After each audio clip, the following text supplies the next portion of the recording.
కార్తీక మాసంలో అత్యంత ప్రత్యేకమైన రోజు కార్తీక పౌర్ణమి. కృత్తికా నక్షత్ర ప్రాధాన్యం ఉన్న ఈ కార్తీక మాసం అగ్ని ఆరాధనకు ప్రధానమైనది. కృత్తిక అంటే అగ్ని అని అర్థం. ఆ అగ్నిని యజ్ఞం ద్వారా ఆరాధిస్తాం. ఏ దేవతకైనా హవ్యాలు అగ్ని ద్వారానే సమర్పిస్తాం. ఆ అగ్నికి సూక్ష్మ రూపమే దీపం.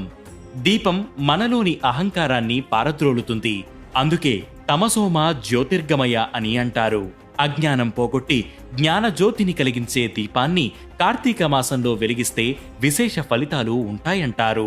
కార్తీక పురాణం ప్రకారం ఈ కార్తీక మాసం పర్వదినాల్లో పిప్పలుడు అనే చక్రవర్తి దీపదానం చేయడం వల్ల సంతానాన్ని పొందాడని, వారి కుమారుడైన శత్రుజిత్తు కార్తీక మాసంలో దీపాన్ని వెలిగించడం వల్ల కైలాసాన్ని చేరుకున్నాడని చెబుతారు. అందుకే కార్తీక మాసం మొత్తం 2 సంధ్యల్లోనూ దీపారాధన చేస్తుంటారు. అయితే ఇందులో సాయంకాలం సంధ్యాదీపం మరింత ప్రత్యేకమైనది. సాయంత్రం సమయాల్లో శివాలయంలో కాని వైష్ణవాలయంలో కాని దీపాన్ని వెలిగిస్తే మంచిదంటారు. ఆలయ ద్వారం, గోపురం, గర్భగుడిలో ధ్వజస్తంభం దగ్గర, రావి, ఉసిరిలాంటి దేవతా వృక్షాల కింద, నదీ తీరాల్లో, ఇంట్లో, పూజా మందిరాల్లో కాని, తులసికోట దగ్గర కాని ఇలా ఎక్కడ దీపాన్ని వెలిగించినా 1000 జన్మల పుణ్యమే. కార్తీక మాసమనే కాదు, ప్రతిరోజు దీపారాధన చేయడం తప్పనిసరి అంటుంది శాస్త్రం.